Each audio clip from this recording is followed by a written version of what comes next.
Good evening everyone. Welcome back to my YouTube channel. Hope you all are fine. I want to inform you if you are facing any problem, I have made a PDF of this topic.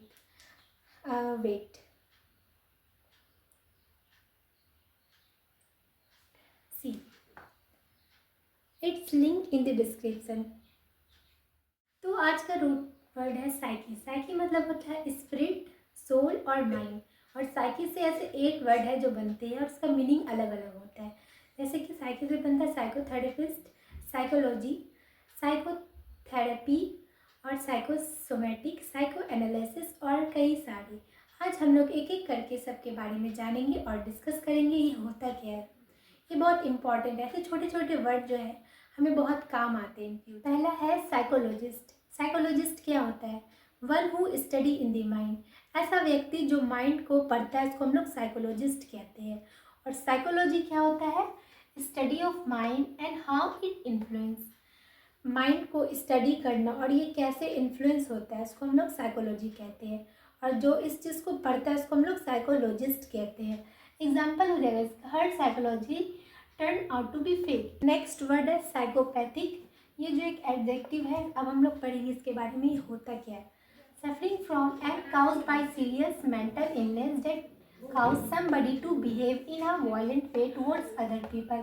एक ऐसा mental illness है जिसकी वजह से person जो है बहुत ज़्यादा वायलेंट हो जाता है दूसरों के प्रति.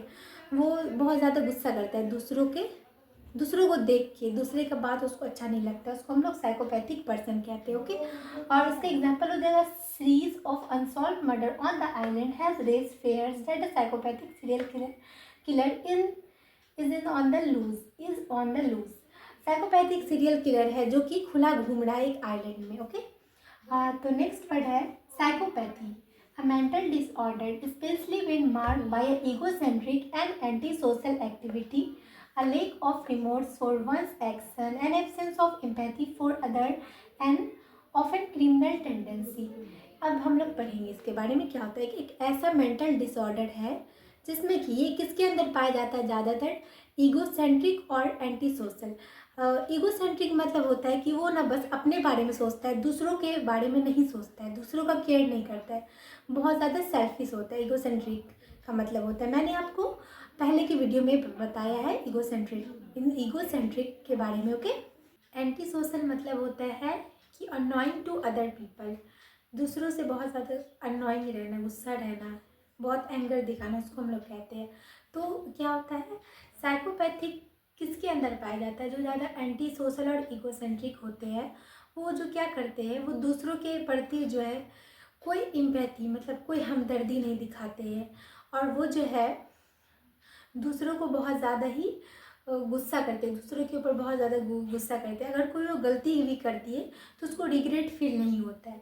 तो हम लोग उसको क्या कहेंगे? साइकोपैथिक पर्सन कहेंगे. वो आप इगोसेंट्रिक समझ गए होंगे. अब हम लोग बात करेंगे एंटी सोशल के बारे में. एंटी सोशल मतलब होता है annoying to other people. Annoying मतलब होता है मेकिंग यू फील एंग्री, जो तुम्हें गुस्सा दिलाता हो.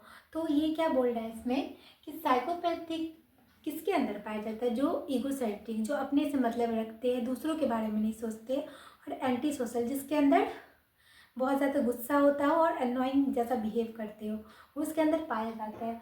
और ये जो है बहुत ज़्यादा एम्पैथी किसी को नहीं दिखाते, हमदर्दी नहीं दिखाते हैं. अगर उससे कोई गलती हो भी गया अगर, तो उसको रिग्रेट फील एकदम भी नहीं होता. रिमोर्स मतलब होता है कि रिग्रेट फील नहीं होना. लेक ऑफ रिमोर्स मतलब कि रिग्रेट फील नहीं होता अगर वो कोई गलती भी कर दिए तो. ओके.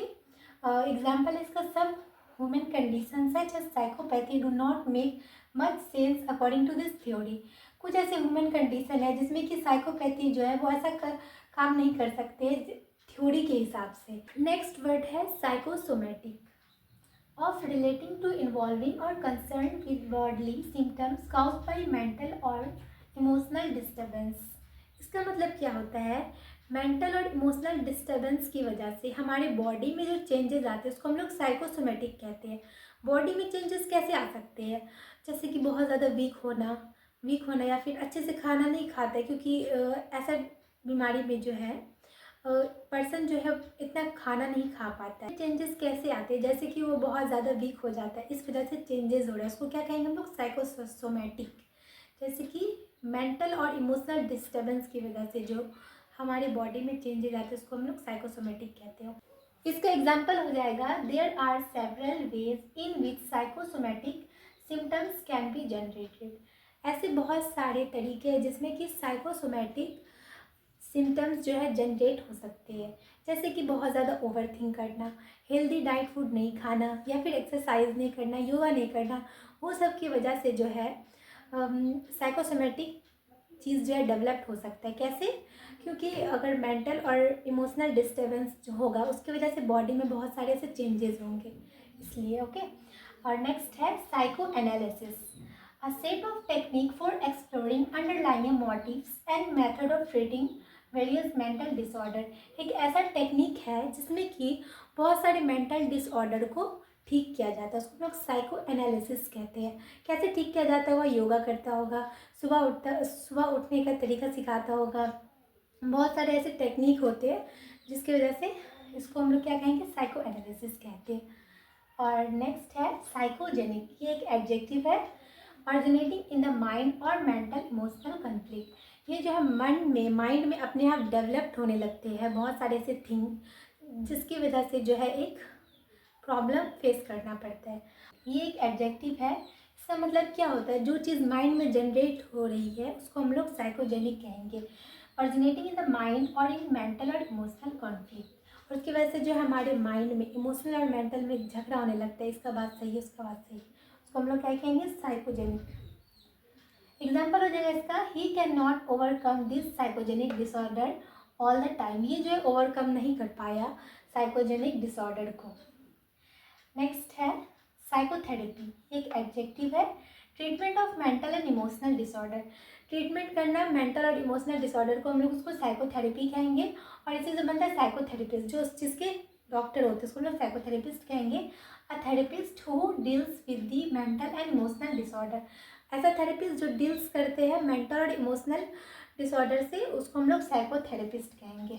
ये आज का लास्ट टॉपिक है। हम लोगों को पता है कि ओडोंटोज मतलब होता है टूथ, दांत, उसी से बनता है पेरियोडोंटिस्ट।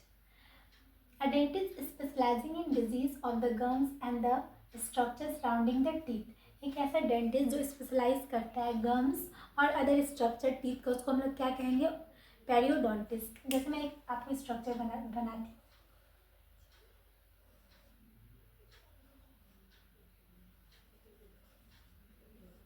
ये ऊपर वाला हमारा ये टूथ है, ये ऊपर वाले पार्ट को हम लोग क्राउन कहते हैं और अंदर वाले पार्ट को जो हम लोग पल्प कहते हैं। ठीक है, मैं आपको अच्छे से फिगर में भी बता दूंगी, ये एक रफ डायग्राम है। तो ऐसा डेंटिस्ट जो कि अंदर के पार्ट को ठीक करता है उसको हम लोग क्या कहेंगे? पेरियोडोंटिस्ट कहेंगे। एंडोन मतलब होता है इनर, उसी से होता है इनर पार्ट का एंडोडोंटिस्ट बनता है। A dentist specialising in disease of the dental pulp and nerve. एक ऐसा डेंटिस्ट जो स्पेशलाइज करता है नर्व को और पल्प को, उसको हम लोग क्या कहेंगे? एंडोडोंटिस्ट कहेंगे।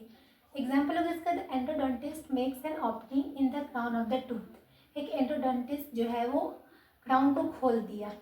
ठीक है, मैं आपको अच्छे से एक फिगर बताती हूँ कि वेट,